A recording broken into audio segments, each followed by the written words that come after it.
রাজধানীর মিটফোর্ড হাসপাতালের সামনে ভাঙাড়ি ব্যবসায়ী সোহাগকে নৃশংসভাবে হত্যার মামলা দ্রুত বিচার ট্রাইব্যুনালে স্থানান্তর করা হবে বলে জানিয়েছেন আইন উপদেষ্টা অধ্যাপক ডক্টর আসিফ নজরুল।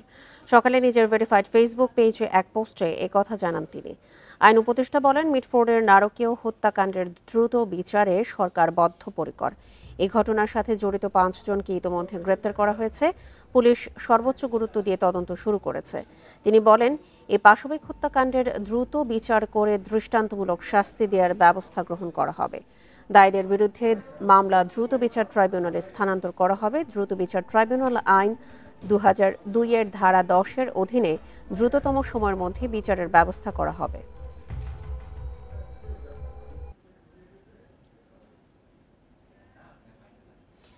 মিটফোর্ড হত্যাকাণ্ডে যারা সরাসরি জড়িত তাদের প্রধান আসামি না করে নিরপরাধ 3 জনকে অভিযুক্ত করা হয়েছে বলে দাবি যুবদলের সভাপতি মোনায়েম মুন্না বলেন, হত্যায় জড়িত মূল অভিযুক্তদের প্রধান আসামি হিসেবে দেখানো হয়নি। শনিবার রাজধানীর নয়াপল্টনে বিএনপির কেন্দ্রীয় কার্যালয়ে আয়োজিত এক সংবাদ সম্মেলনে এসব কথা বলেন তিনি। হত্যাকাণ্ডের 60 ঘণ্টা পার হবার পরও মূল আসামিরা ধরাছোঁয়ার বাইরে। এই ঘটনায় কারা জড়িত এবং কেন মূল অভিযুক্তদের বাদ দিয়ে অন্যদের আসামি করল, এই ঘটনার সুষ্ঠু তদন্ত এবং যথাযথ ব্যবস্থা গ্রহণের দাবি জানান তিনি। এ সময় এই ঘটনায় দলের ভাবমূর্তি ক্ষুণ্ণ হওয়ায় ঘটনার সাথে জড়িত সন্দেহে 5 জনকে আজীবন বহিষ্কার করা হয়েছে বলে জানান তিনি।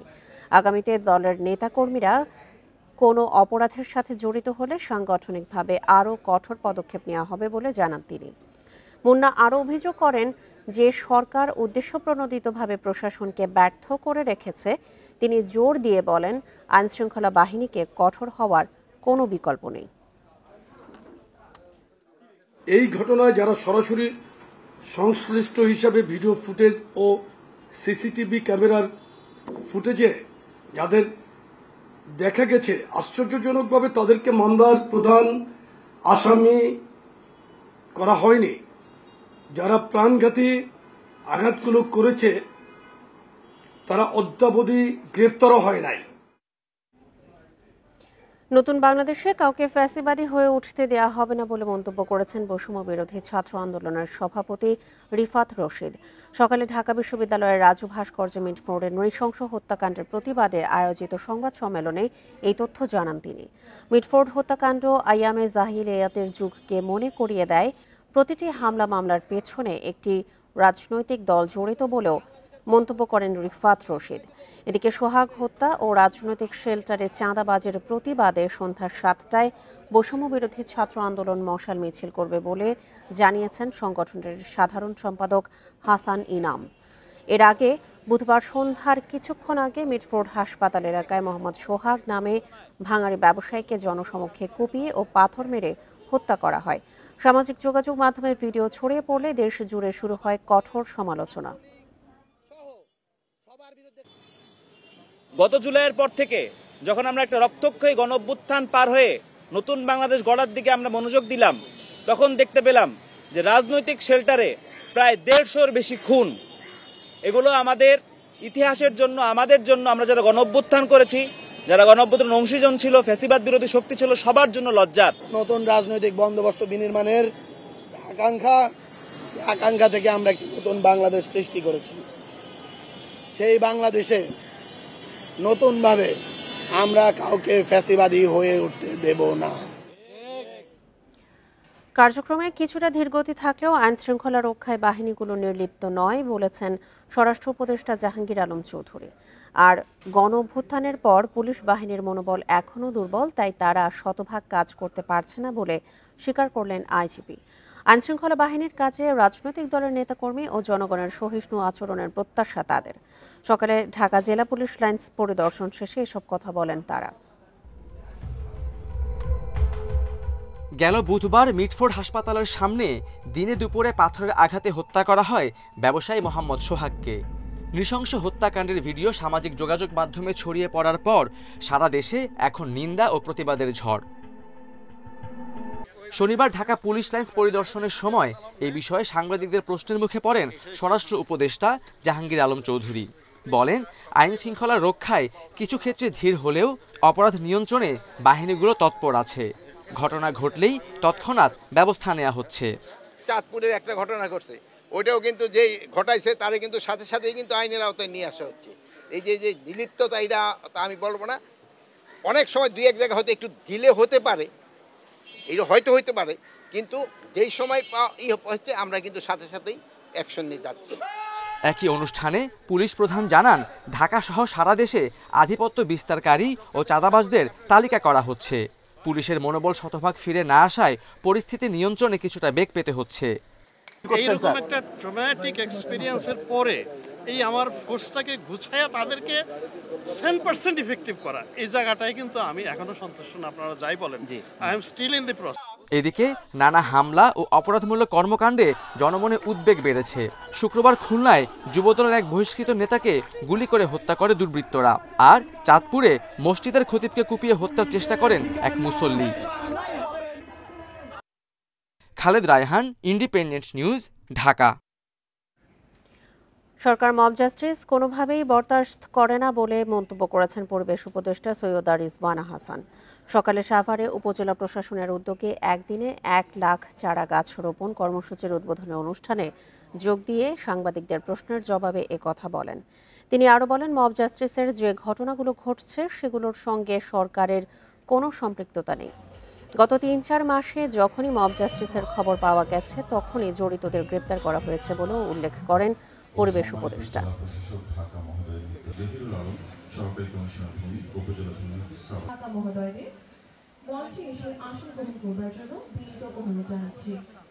মব জাস্টিস সরকার কোনোভাবেই বরদাস্ত করে না।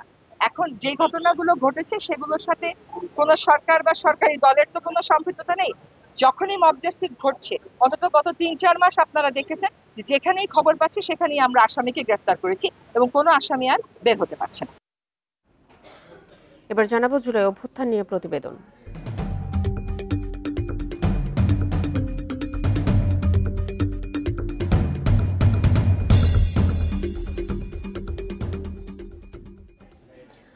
পরিবারের অসচ্ছলতা ঘোচাতে ঢাকায় চাকরি করতে আসা নেত্রকোনার রমজান শামিল হন জুলাই বিপ্লবে। এক পর্যায়ে প্রাণ হারান পুলিশের গুলিতে। জুলাই অভ্যুত্থানের বর্ষপূর্তিতে পরিবারের আশা সন্তানের রক্ত যেন বৃথা না যায়। চান দ্রুত বিচার ও সরকারের সহযোগিতা। নেত্রকোনা সদর উপজেলার চরপাড়া নন্দীপুর গ্রামে রমজান মিয়া পরিবারের অভাব ঘোচাতে 5 বছর আগে আসেন ঢাকায়। 2024 সালের 19 জুলাই রামপুরায় যোগ দেন ছাত্র জনতার মিছিলে। তার গলা ও বুকে লাগে গুলি। গুরুতর আহত অবস্থায় সহযোদ্ধারা তাকে নিয়ে একের পর এক হাসপাতালে ছুটলেও মেলেনি চিকিৎসা। সহযোদ্ধাদের কোলেই মারা যান রমজান। তুমি দেখিনি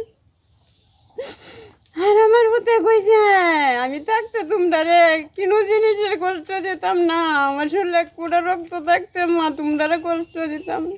রমজানের আয়েই চলত তার পরিবার। হত্যার বিচারের পাশাপাশি তাই সরকারকে পাশে চান তার স্বজনরা। সংসার কিছু নাই, এই ছেলেটাই চালাইতো টাকা থেকে, তারা কিস্তি উঠাইতো, কিস্তি পর্যন্ত সারা মাসের মাস কিস্তি চালাইছে। শহীদ হয়েছে আমার ভাই। আমরা চাই যে হত্যাকারীর বিচার। 15 লক্ষ টাকা আমার কয়দিন যাইব, সরকার যদি আমার সহযোগিতা একটু করে দেয়, সরকার একটা আমি আত্মীয় সহত চাইতে যদি দেয় সেটা আমার লাগে খুব ভালো হয় আর। শহীদ পরিবারগুলোকে সহায়তার পাশাপাশি যে কোনো সমস্যায় পাশে থাকার আশ্বাস দিয়ে জেলা প্রশাসক জানিয়েছেন, রমজানের ভিটায় ঘর তৈরি করে দেওয়ার উদ্যোগ নেওয়া হয়েছে। আমরা এই পর্যন্ত 4 জন শহীদ পরিবারকে ঘর দিচ্ছি সরকারিভাবে। তার মধ্যে নেত্রকোনা সদর রমজানের বাড়ি কিন্তু আছে, এটি নির্মাণ হবে। তাদের যে কোনো সমস্যা কিন্তু আমরা স্পেশালি দেখছি, তাদেরকে স্পেশাল কেয়ার করছি। রমজান মিয়ার হত্যার ঘটনায় ঢাকায় একটি মামলা হয়েছে। দেশের বিভিন্ন স্থানে জুলাই অভ্যুত্থানে অংশ নিয়ে রমজান মিয়া সহ শহীদ হয়েছেন নেত্রকোনার 17 জন। Independent News. ঠাকুরগাঁওয়ের হরিপুর ও সুনামগঞ্জের দোয়ারা বাজার সীমান্তে বিএসএফের গুলিতে 2 বাংলাদেশি নিহত হয়েছেন। এসব ঘটনার প্রতিবাদ জানানোর পাশাপাশি বিএসএফকে পতাকা বৈঠকের আহ্বান জানিয়েছে বিজিবি। বিজিবি জানায়, গতরাতে সুনামগঞ্জের দোয়ারা বাজার সীমান্তের ভাঙাড়পাড় এলাকা দিয়ে কয়েকজন বাংলাদেশি ভারত থেকে গরু নিয়ে দেশে প্রবেশের সময় বিএসএফের টহল দলের মুখোমুখি হয়। এ সময় বিএসএফের গুলিতে আহত হন শফিকুল ইসলাম। গুরুতর অবস্থায় তার সাথে থাকা ব্যক্তিরা শফিকুলকে পরিবারের কাছে পৌঁছে দেয়। পরে হাসপাতালে নেওয়ার পর চিকিৎসক তাকে মৃত ঘোষণা করেন। এছাড়া ভোররাতে ঠাকুরগাঁওয়ের হরিপুরের মিনাপুর সীমান্তে বিএসএফের গুলিতে আসকর আলী নামে এক বাংলাদেশি নিহত হয়েছেন।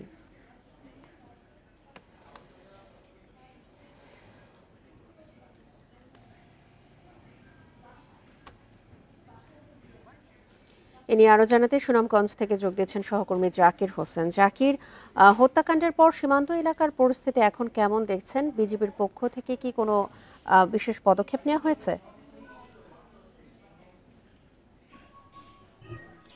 দেখুন, আমি কিছুক্ষণ আগে কথা বলেছিলাম সুনামগঞ্জ ২৮ বিজিবির অধিনায়ক লেফটেন্যান্ট কর্নেল জাকারিয়া কাদিরের সাথে। তিনি আমাকে যেমনটা জানিয়েছেন যে আজকে বিকাল ৫টা নাগাদ দুই দেশের যে বিওপি পর্যায়ের কমান্ডাররা তারা পতাকা বৈঠকে বসবে। তো পতাকা বৈঠকের পরপরই তারা একটা সিদ্ধান্ত আসতে পারে হয়তোবা। আর এছাড়াও ব্যাটালিয়ন পক্ষ থেকে সুনামগঞ্জ ২৮ ব্যাটালিয়নের পক্ষ থেকে বিএসএফ এর কাছে নিন্দা জানিয়েছে। আপনাকে একটা বিষয় আমি বলে রাখি, গত রাত্রে ২:৩০টার দিকে সুনামগঞ্জের দোয়ারাবাজার উপজেলার বাগানবাড়ি সীমান্ত দিয়ে ১০ থেকে ১২ জন চোরাকারবারীরা তারা ভারতের ৫০০ গজ দেশীয় অভ্যন্তরে প্রবেশ করে। তারপরেই তারা গরু নিয়ে আসার পরপরই কিন্তু ভারতের অভ্যন্তরেই বিএসএফ এর সাথে তর্কাতর্কি শুরু হয়ে যায়। তর্কাতর্কির এক পর্যায়ে তারা যখন গরু নিয়ে বাংলাদেশের অভ্যন্তরে প্রবেশ করার সময় তাদেরকে বিএসএফ এর পক্ষ থেকে বুলেট নিক্ষেপ করা হয়। তারপরও বিজিবির পক্ষ থেকে যেটা বলা হচ্ছে, তারপর চোরাকারবারীরা যারা রয়েছে তারা কিন্তু বিএসএফ কে উদ্দেশ্য করে ইটপাটকেল নিক্ষেপ করে। এরপরই বিএসএফ আবারও বুলেট ছোড়ার পর একজন গুরুতর আহত অবস্থায়, অর্থাৎ শফিকুল ইসলাম নামক একজনকে গুরুতর আহত অবস্থায় বাংলাদেশে নিয়ে আসা হয়। যে তার যে সহযোগী যারা ছিল তারা তার বাড়িতে নিয়ে আসে। তো বাড়ি থেকে দোয়ারাবাজার স্বাস্থ্য কমপ্লেক্সে নিয়ে যাওয়ার পর হাসপাতালে নিয়ে যাওয়ার প্রায় ১ ঘন্টা পরে ডাক্তাররা তাকে মৃত ঘোষণা করে। তো আমরা একটা বিষয় আপনাকে বলে রাখি, দোয়ারাবাজার সীমান্ত দিয়ে আমরা প্রতিনিয়তই দেখি চোরাকারবারীরা গরু থেকে শুরু করে প্রসাধনী সামগ্রী, খাদ্য সামগ্রী কিন্তু চোরাই পথে নিয়ে আসে। আমরা প্রতিদিনই এমন খবর পাই এবং বিজিবির পক্ষ থেকে আমাদেরকে সংবাদ বিজ্ঞপ্তি এবং সংবাদ সম্মেলন করে জানানো হয় যে চোরাকারবারীরা প্রতিনিয়তই কিন্তু সুনামগঞ্জ দোয়ারাবাজার ছাড়াও কিন্তু আরো যে সীমান্ত রয়েছে তাহিরপুর, বিশাম্বরপুর এবং সুনামগঞ্জ সদর সীমান্ত দিয়ে প্রতিনিয়তই কিন্তু চোরাকারবারীরা অবৈধ পথে শুল্ক ফাঁকি দিয়ে বিভিন্ন পণ্য নিয়ে আসার চেষ্টা করে। তো সার্বিকভাবে আমরা বলতে পারি আজকে হয়তোবা বিকাল ৫টার পর আমরা আরো পরবর্তীতে জানাতে পারবো যে আজকের যে ঘটনা ঘটেছে, নিহত হওয়ার ঘটনার সর্বশেষ কি হয়েছে সেটা হয়তো পরবর্তীতে আমরা জানাতে পারবো। এই ছিল আমার কাছে সুনামগঞ্জের দোয়ারাবাজার উপজেলার সীমান্তের সর্বশেষ খবরাখবর। সীমান্তের সবশেষ তথ্য নিয়ে সুনামগঞ্জ থেকে জানাচ্ছিলেন জাকির হোসেন। বিশ্ব স্বাস্থ্য সংস্থার দক্ষিণ পূর্ব এশীয় আঞ্চলিক পরিচালক ও শেখ হাসিনার মেয়ে সাইমা ওয়াজেদ পুতুলকে গত ১১ জুলাই থেকে অনির্দিষ্টকালের ছুটিতে পাঠিয়েছে কর্তৃপক্ষ। বিশ্ব স্বাস্থ্য সংস্থার মহাপরিচালকের এক চিঠির বরাত দিয়ে একথা জানিয়েছে হেলথ পলিসি ওয়াচ নিউজ। ছাত্র জনতার গণ অভ্যুত্থানের মুখে ভারতে আশ্রয় নেওয়া সাবেক প্রধানমন্ত্রী শেখ হাসিনার মেয়ে সাইমা ওয়াজেদের বিরুদ্ধে প্রতারণা, জালিয়াতি ও ক্ষমতার অপব্যবহারের অভিযোগে গত জানুয়ারিতে দুর্নীতি দমন কমিশন অনুসন্ধান শুরু করে এবং মামলা করে। পুতুলকে বিশ্ব স্বাস্থ্য সংস্থার পদ পাইয়ে দিতে ব্যাপক লবিং করেছিলেন শেখ হাসিনা। হেলথ পলিসি ওয়াচের প্রতিবেদনে বলা হয়, WHO মহাপরিচালক ডক্টর টেড্রোস আদানম গেব্রিয়েসাস সংস্থার অভ্যন্তরীণ এক সংক্ষিপ্ত ইমেইলে জানান, সাইমা ওয়াজেদ পুতুলকে অনির্দিষ্টকালের ছুটিতে পাঠানো হয়েছে।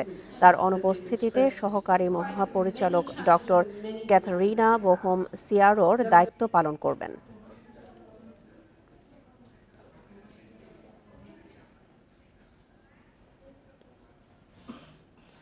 জাতীয় পার্টি ছেড়ে অন্য কোথাও যাওয়ার ইচ্ছে নেই বলে জানিয়েছেন দলের সাবেক কো চেয়ারম্যান রুহুল আমিন হাওলাদার। বলেন, দলের চলমান সমস্যা দ্রুত কেটে যাবে। অন্যদিকে নতুন মহাসচিব জানান, গঠনতন্ত্র বিরোধী কাজ করায় দল থেকে অনেককে অব্যাহতি দেওয়া হয়েছে। গত ২৮ জুন বাংলাদেশ চীন মৈত্রী সম্মেলন কেন্দ্রে 10ম জাতীয় সম্মেলন আয়োজনের সিদ্ধান্ত নিয়েছিল জাতীয় পার্টি, কিন্তু মিলনায়তন না পাওয়ায় পরে তা স্থগিত করা হয়। সম্মেলন ডাকা নিয়ে চেয়ারম্যানের সঙ্গে দ্বন্দ্বে জড়ানোর জেরে এরই মধ্যে মহাসচিব পদ হারিয়েছেন মুজিবুল হক চুন্নু। নতুন মহাসচিব হন ব্যারিস্টার শামীম হায়দার পাটোয়ারি। এদিকে শৃঙ্খলা ভঙ্গের অভিযোগে জাতীয় পার্টির কো-চেয়ারম্যান আনিসুল ইসলাম মাহমুদ, রুহুল আমিন হাওলাদার ও মহাসচিব মুজিবুল হক চুন্নুকে প্রাথমিক সদস্য পদসহ সব দায়িত্ব থেকে অব্যাহতি দেওয়া হয়েছে। বহিষ্কৃত সিনিয়র নেতা রুহুল আমিন হাওলাদার বলেন, একনায়কতন্ত্র না মানায় ক্ষুব্ধ হন চেয়ারম্যান। গঠনতন্ত্র ভঙ্গ করায় ব্যবস্থা নিয়েছে দল, জানান নতুন মহাসচিব। যৌথ নেতৃত্বের জন্য কোনো আমার হাতে থাকতে হবে সব। আমরা যে 20-এর ক ধারাটা, এটা একটা dictatorship. Whatever he likes he can do one and due. আর এই ধারাটা এরশাদের জন্য প্রযোজ্য ছিল, কারণ সে রাষ্ট্রপতি ছিল, সেনাপ্রধান ছিল। ব্যাপারটাই তো এমন হয়ে গিয়েছিল যে আইদার আমাদের কিছু সিনিয়র নেতৃবৃন্দ থাকবেন অথবা পার্টির চেয়ারম্যান থাকবেন। ব্যাপারটা এই পর্যায়েই ছিল। তৃণমূলের নেতাকর্মীরা এবং সকল প্রেসিডিয়ামরা পার্টির চেয়ারম্যানকে বেছে নিয়েছেন। কাউন্সিল হলে দলের সব সমস্যার সমাধান হবে বলে আশা হাওলাদারের। এবারও জাতীয় পার্টি ভাঙার পেছনে কারো হাত থাকতে পারে বলে ধারণা নতুন মহাসচিবের। সবাই মিলেই আমরা জাতীয় পার্টি করবো, এটাই হলো লক্ষ্য। এখনো এরকম কোনো সিদ্ধান্ত হয় না যে আমরা একটা জাতীয় পার্টি করব, এবং ঐক্যবদ্ধ একটি জাতীয় পার্টি আমি মৃত্যুর আগে দেখে যেতে চাই। এই ফাটলটি না হলে অবশ্যই আমরা অত্যন্ত প্রীত হতাম। 9বার জাতীয় পার্টি ভেঙে কেউই কখনো দেশব্যাপী জাতীয় পার্টি বা নব্য জাতীয় পার্টি করতে পারেনি। এরশাদের জাতীয় পার্টি, জিএম কাদের জাতীয় পার্টি মূলধারা এটিই আছে, এটিই থাকবে শত বাধা সত্ত্বেও। 14 জুলাই এরশাদের মৃত্যুবার্ষিকীর পর দলকে এগিয়ে নিতে নতুন কর্মপরিকল্পনা ঠিক করা হবে বলে জানান দলের নেতারা। Hasib Mahmud Shah, Independent News, Dhaka. মিটফোর্ডে নৃশংস হত্যাকাণ্ডের প্রতিবাদে রাজধানীর বায়তুল মোকাররমের সামনে বিক্ষোভ করছে জামায়াতে ইসলামী। এই নিয়ে আরো জানাতে যোগ দিচ্ছেন সহকর্মী মামুনুর রহমান। মামুনুর, কখন থেকে এই বিক্ষোভ চলছে আর বিক্ষোভে কি দাবি জানানো হয়েছে?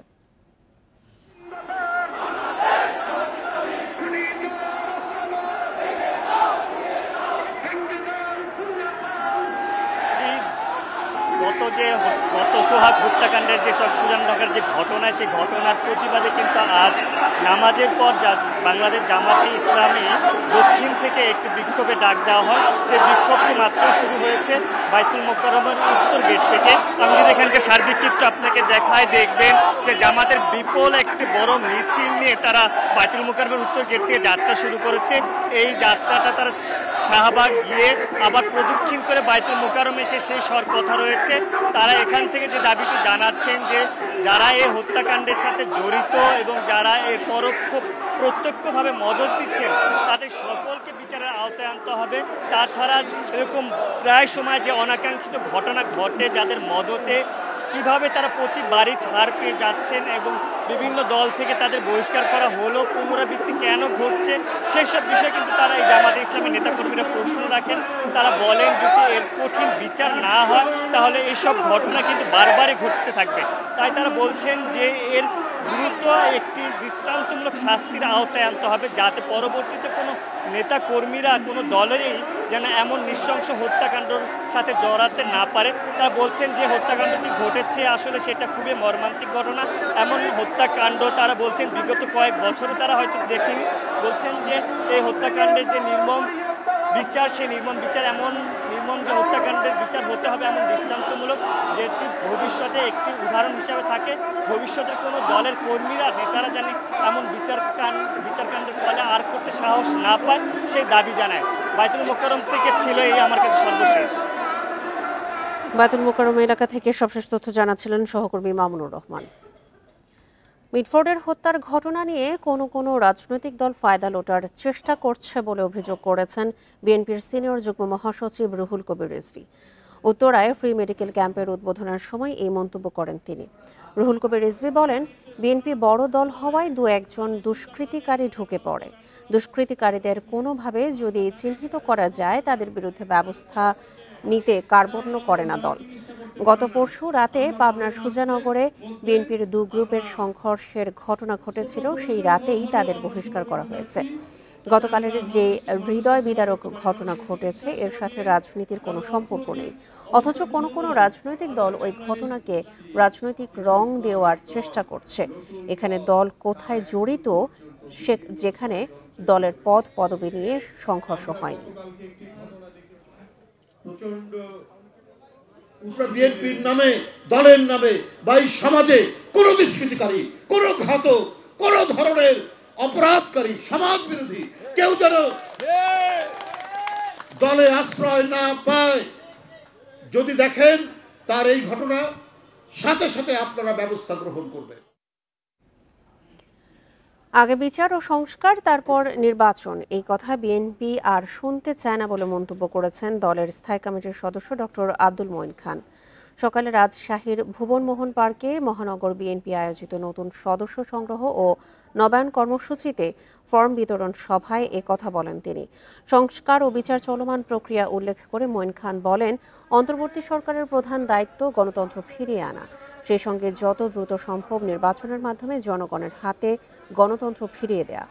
বিএনপির ক্ষমতায় এলে গণতন্ত্র প্রতিষ্ঠার পাশাপাশি দেশকে সমৃদ্ধ করা হবে বলেও জানান তিনি।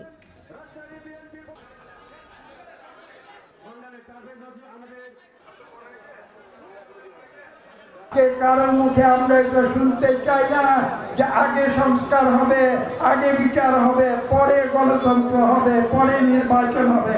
এই কথা আমরা আজকে অন্তর্বর্তীকালীন সরকারের মুখে শুনতে চাই।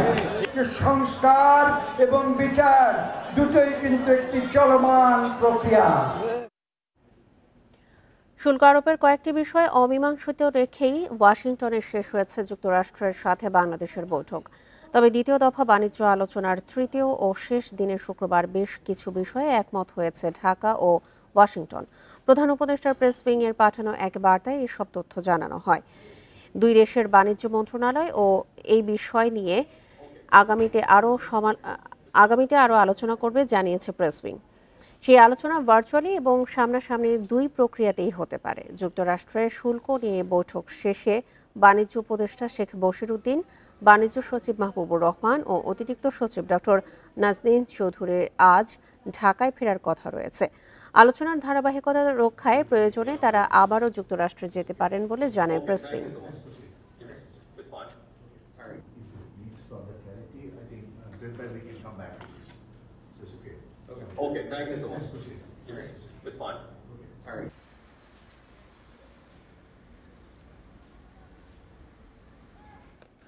আপনারা দেখছেন বিরতিহীন সংবাদ দুপুর। সংবাদে অন্যান্য খবরের সাথে আরও যা থাকছে। পরশুরাম ফুলগাজীতে পানি কমতে শুরু করলেও নতুন করে প্লাবিত ফেনীর ৩ উপজেলার কিছু এলাকা, ভাঙা বাঁধে বেড়েছে বিপত্তি।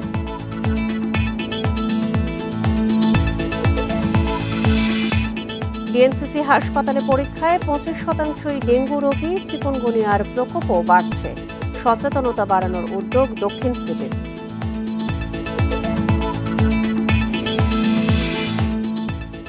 ফেনীর পরশুরাম ও ফুলগাজী উপজেলার বন্যার পানি কমতে শুরু করলেও নতুন করে প্লাবিত হচ্ছে ফেনীর সদর, ছাগলনাইয়া, দাগনভূঞা উপজেলার কিছু এলাকা। ফেনীর পরশুরামে বন্যার পানির সঙ্গে আসা সাপের কামড়ে রোকেয়া আক্তার নামে এক নারীর মৃত্যু হয়েছে। গত মঙ্গলবার থেকে পরশুরাম ও ফুলগাজী উপজেলায় বাঁধ ভেঙে পানি ঢুকতে শুরু করে লোকালয়ে। ধীরে ধীরে দুই উপজেলায় পানি কমে নতুন করে প্লাবিত হচ্ছে ছাগলনাইয়া, ফেনী সদর ও দাগনভূঞা উপজেলার আংশিক এলাকা। 3 উপজেলার 109টি গ্রামে পানিবন্দী লক্ষাধিক মানুষ। এতে ভোগান্তিতে পড়েন পানিবন্দী এলাকার মানুষ।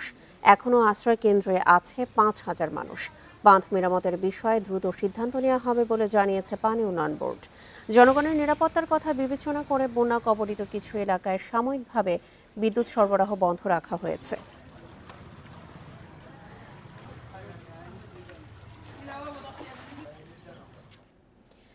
ফেনীর মুহুরী, কহুয়া, সিলোনিয়া নদীর বন্যা নিয়ন্ত্রণ বাঁধের কাজ ভালো হতে হবে বলে মন্তব্য করেছেন অন্তর্বর্তী সরকারের দুর্যোগ ব্যবস্থাপনা ও ত্রাণ মন্ত্রণালয়ের উপদেষ্টা ফারুকী আজম। সকালে ফেনীর ফুলগাজীতে আশ্রয় কেন্দ্র পরিদর্শনে এসে সাংবাদিকদের এসব কথা জানান তিনি। এ সময় তিনি বলেন, যাদের দিয়ে এই কাজটি করানো সম্ভব তাদেরকেই দেওয়া হবে। এটি কোনো ছোট প্রকল্প নয়। উল্লেখ করে তিনি বলেন, এর জন্য কারিগরি দক্ষতা প্রয়োজন। ত্রাণ কার্যক্রমে কোনো ব্যত্যয় হচ্ছে কিনা বা সবাই যথাযথ ত্রাণ পাচ্ছেন কিনা সেসবের খোঁজ নেন তিনি। এছাড়া কিভাবে কাজ করে ভুক্তভোগীরা উপকৃত হবেন সেসবের খোঁজও নেন তিনি। পরে ফুলগাজীর মুন্সিরহাটে আজমেরি বালিকা উচ্চ বিদ্যালয় আশ্রয় কেন্দ্র ও দক্ষিণ শ্রীপুর পূর্বপাড়া এলাকায় মুহুরী নদীর ভাঙন স্থান পরিদর্শন করেন দুর্যোগ উপদেষ্টা।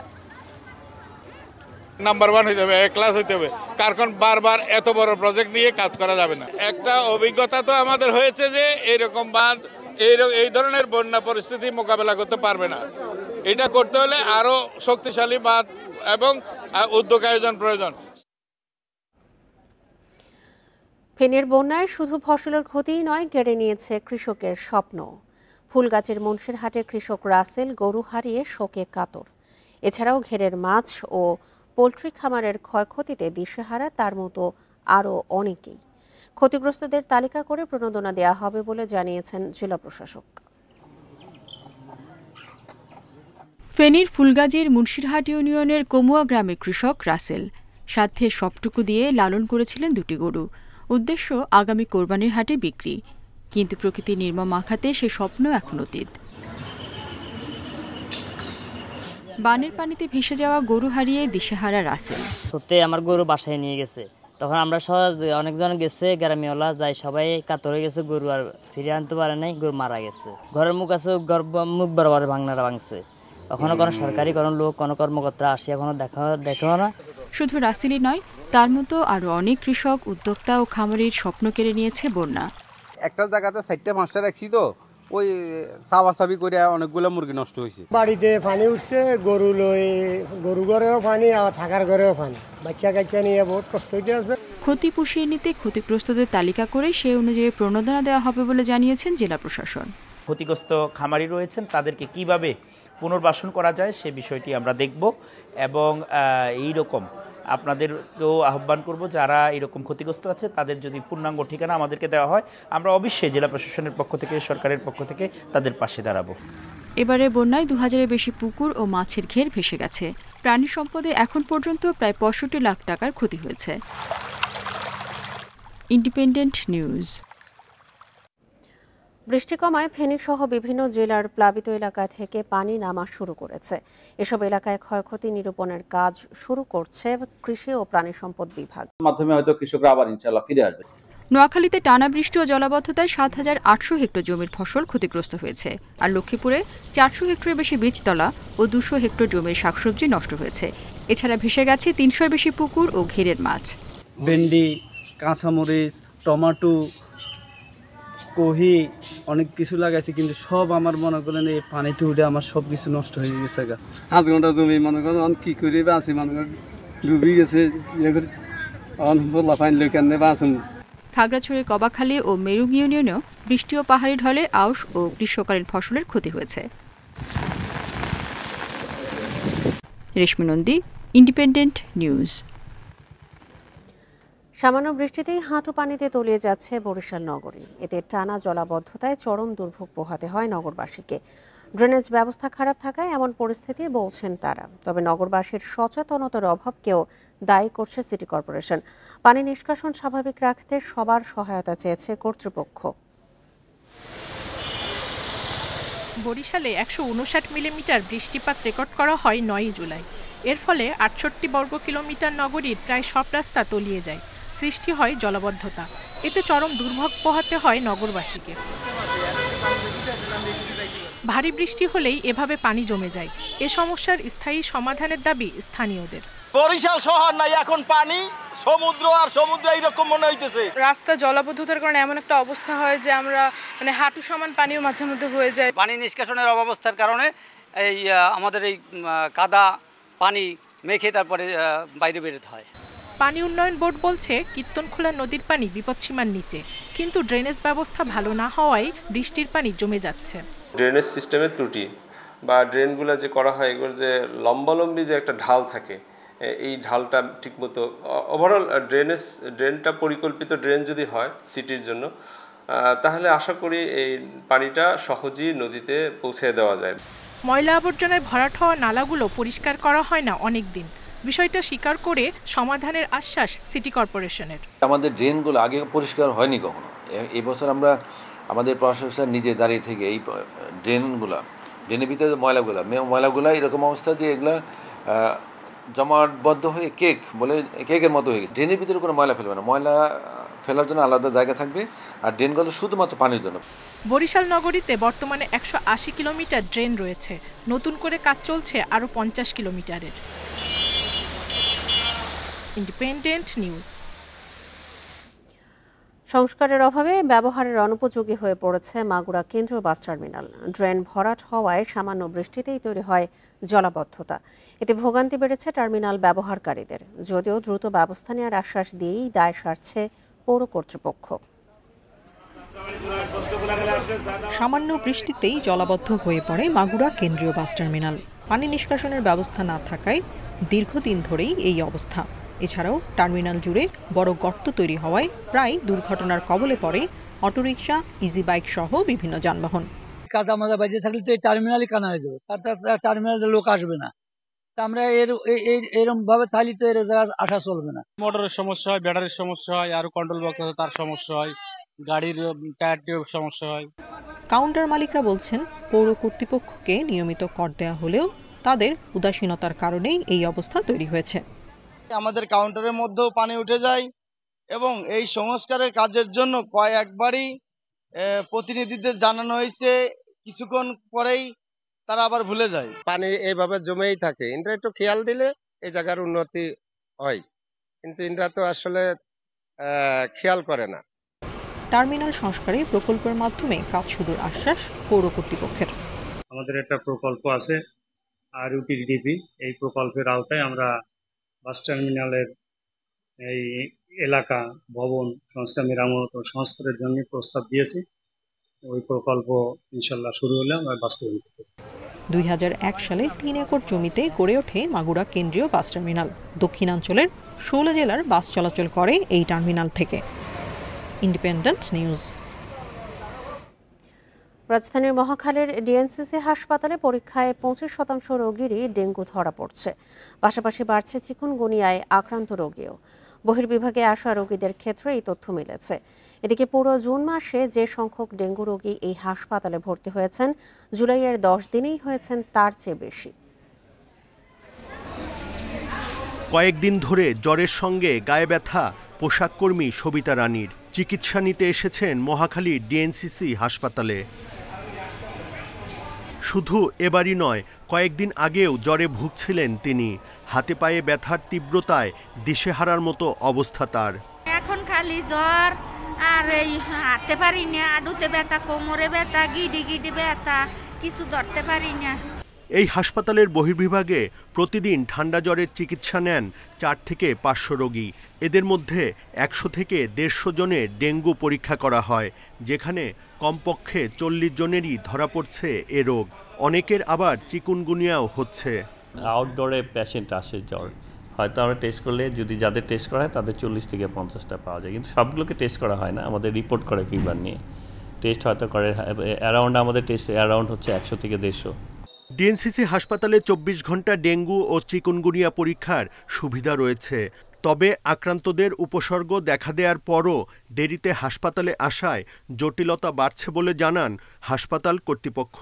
আমাদের অ্যালার্মিং হইতে হবে সেই সময় যখন যদি এরকম দেখা যায় যে আমাদের চোখ লাল হয়ে যাচ্ছে, নাক দিয়ে রক্তক্ষরণ হচ্ছে বা মাড়ি দিয়ে রক্তক্ষরণ হচ্ছে, অ্যাবডোমিনাল ডিস্টেন্সের বা পেট ফুলে যাচ্ছে, এবং যদি ইউরিন বা স্টুলের কালার চেঞ্জ হয়ে যায় অথবা 6 ঘন্টার মধ্যে ইউরিনেশন না হয়, এইগুলো ওয়ার্নিং সাইন, এগুলো ইন্ডিকেট করে যে he is suffering from severe dengue.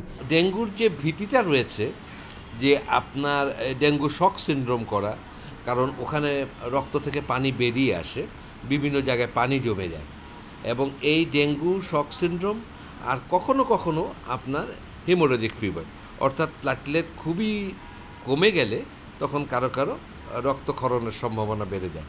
পুরো জুন মাসে মহাখালীর এই হাসপাতালে 92 জন ডেঙ্গু রোগী ভর্তি হন, অথচ চলতি মাসের প্রথম 11 দিনেই ভর্তির সংখ্যা 100 ছাড়িয়েছে। Buddhadeb Kundu, Independent News, Dhaka. মশক নিধনে শুধু সিটি কর্পোরেশন নয়, এলাকাবাসীকেও সচেতন হওয়ার আহ্বান জানিয়েছেন ঢাকা দক্ষিণ সিটি কর্পোরেশনের প্রশাসক মোহাম্মদ শাহজাহান মিয়া। টানা অভিযানের কারণে এখনও ডেঙ্গু পরিস্থিতি নিয়ন্ত্রণে রয়েছে বলে দাবি করছেন স্থানীয় সরকার বিভাগের সচিব রেজল মাকসুদ জাহেদি।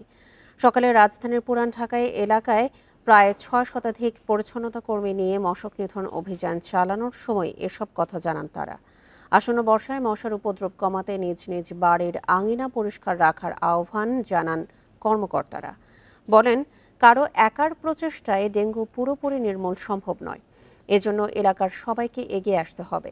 এছাড়াও বিচ্ছিন্নভাবে নয়, নিয়মিত অভিযানের মাধ্যমে মশক নিধন কার্যক্রম চলমান রাখায় জোর দেন তারা। শুক্র শনিবারই আমরা চাই যে অভিযান পরিচালনা করে আপনাদের এই নগরকে সুন্দর রাখা। তো আমরা যেটা চাচ্ছি যে এই সময়টি যেহেতু আমাদের জন্য খুবই ক্রিটিক্যাল সময়, বর্ষাকাল, এই সময়টি আমরা অব্যাহতভাবে আমাদের এই কাজটি পরিচালনা করব। আমরা চাই যে জনসাধারণ, এখানে এলাকার জনসাধারণ তারাও আমাদের সাথে সংযুক্ত হয়েছেন। আমরা পর্যায়ক্রমে সব অঞ্চলেই যাব।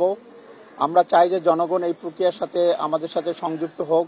কাজেই আমরা যে বিশেষ পরিচ্ছন্নতা কার্যক্রম এবং মশক নিধন কার্যক্রম নিচ্ছি, তার কিন্তু সুফল একটা আমরা আস্তে আস্তে পাচ্ছি।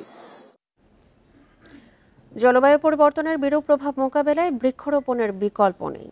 এই বাস্তবতায় গাছ লাগান, পরিবেশ বাঁচান এই প্রতিপাদ্যকে সামনে রেখে দেশের সবচেয়ে বড় ও দৃষ্টিনন্দন ছাদ বাগান গড়ে তুলেছেন নাটোর জেলা প্রশাসক, যার স্বীকৃতিস্বরূপ 2025 সালে জাতীয় পর্যায়ে প্রথম স্থান অধিকার করে পুরস্কৃত হয়েছেন তিনি।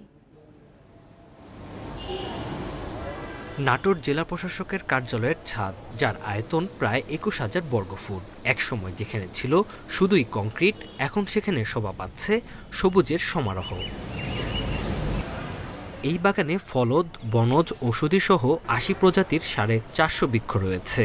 এমন বিলুপ্ত প্রায় অনেক গাছ দিয়ে তৈরি করা হয়েছে বিশেষ কর্নার। পরিবেশ বান্ধব এই বাগানে ভিড় করছেন দর্শনার্থীরা। অনেকে উদ্বুদ্ধ হচ্ছেন ছাদ বাগান করতে।